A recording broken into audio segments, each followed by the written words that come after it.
Good morning, thanks for joining me today to discuss this week's vlog, which is what is living in your water cooler, which is quite an interesting one, and I think it's become even more interesting because of the pandemic. The kind of population in our offices has fallen to a crazy low and has fallen to an all-time low. And the work from home endemic, which is plaguing our businesses across the UK. So I just wanted to give you some food for thought on the hygiene and potentially catalyse the increase in hygiene procedures with regard to your water cooler. So by water coolers, I mean anything that's kind of not plumbed in, attached to the, against the wall, that's got a bottle on top, that chills it on its way down and ends up in your water bottle or in your cup. Now, we do know, we've always known about bacteria and viruses, and we know that, a lot of people go to the toilet and don't wash their hands and touch things. So we know about that, and we know about not allowing your bottle or cup to touch the spout, or, washing your hands after you touch a kind of shared area. That's always something that I have always done because I'm very aware of bacteria and germs and people's lack of hygiene procedures all around us. So that's what we know. Now, what I'd like to discuss today is what we don't know.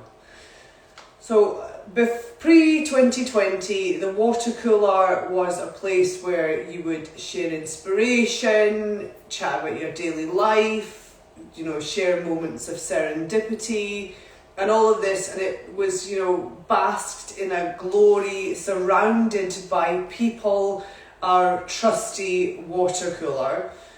And then after 2020 hit, your water cooler was alone, was living a desolate, lonely life, all on its own, manning the office all by itself without any maintenance.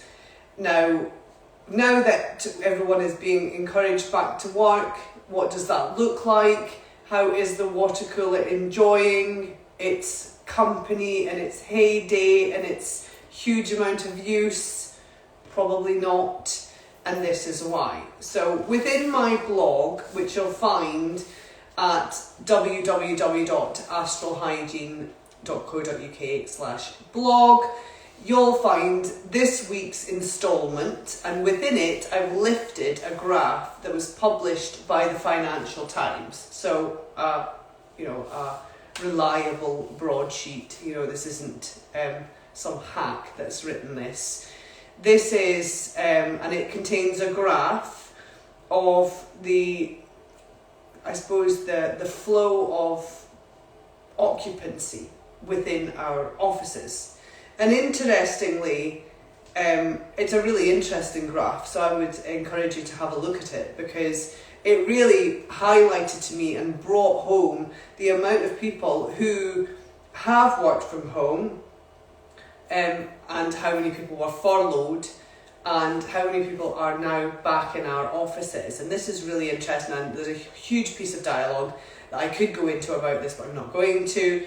But I will stick to the fact that during kind of June 2021, when everybody was kind of trying to be encouraged to get back into work, we started at 10% occupancy, and we managed to get that up to almost 25%. And then during the kind of December 21 lockdown, it depends which country you're in, is it the second lockdown, is it the third lockdown, it doesn't matter. In June 2021, when the work from home initiative was rolled out again, the office occupancy dropped down to 2%, which isn't that long ago, so it was last December.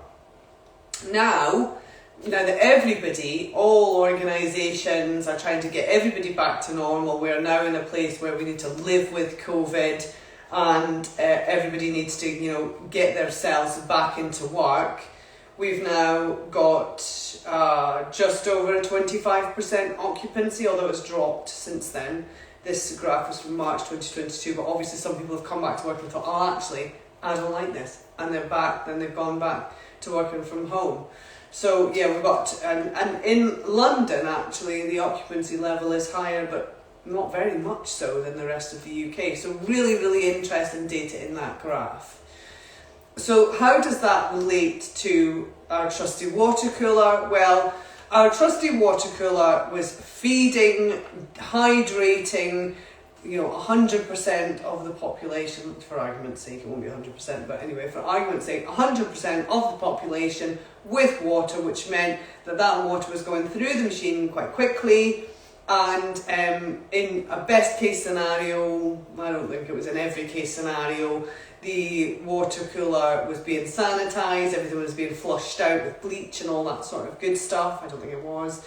And the water was at least be changed. Now, obviously, as the footfall in, or the occupancy within the offices has depleted massively, we are looking at a slower rate of use of the water going down, which means that the water's sitting for longer.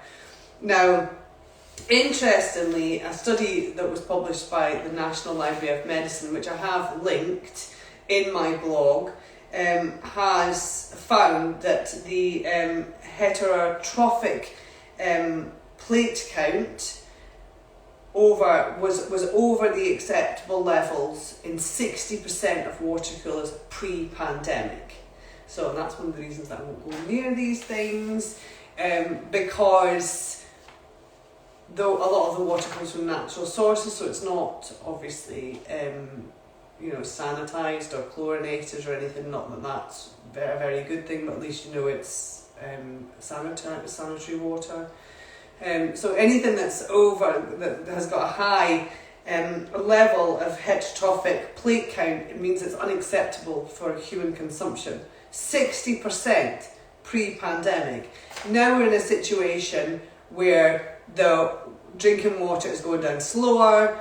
Obviously this water is coming to us from natural sources, so it will have some natural bacteria levels, and maybe when it's bottled it will have acceptable levels of bacteria within that water. Travelling, haulage, bringing it to places, it's sitting in warm offices for X amount of time, a longer period of time arguably now, means that the bacteria and mould counts will be going up. So make sure that you are watching what's going on with your water cooler, or bring your own water, or potentially it might even be safer to just drink from the tap, or bring in your own water depending on which kind of city you're in the UK. Scottish borders, where I am, it's perfectly acceptable to drink from the tap. But I understand that in some cities across the UK it's not, and certainly across the world it's not. However, bring your own water, bottled water or whatever, but there's no guarantee that that is going to be sanitary either. But simply so I've got some kind of guidelines here. So watch what they're doing with your water. Is somebody coming along ever and unplugging your water cooler, spraying it with a food safe disinfectant? So that would be one that's BSEN 1276. Potentially an antifungal would be good as well, but let's just leave it at BSEN 1276. We can't ask too much from the population.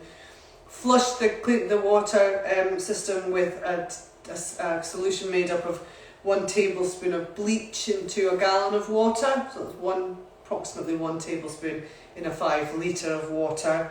And opening this taps and then just flushing it out a few times and making sure that there's no kind of residual taste of bleach left over. Removing the dirty tray from the bottom, scrubbing it out, checking it for mould, spores, etc. Making sure that your water is changed over at a quick enough rate so that things aren't growing on the inside of your water cooler. So that's things that you can do to make sure, as a provider, as an employer, as a workplace, custodian, that's what you need to do to make sure that your water cooler is sanitary and safe. And I think I would just kind of like to make everybody aware that things that are sitting for a long period of time in a warm environment water's wet, is a great breeding ground for bacteria and mould. So I just wanted to flag that up, put it on your radar, have a think about it, and I'll see you next week. Thank you.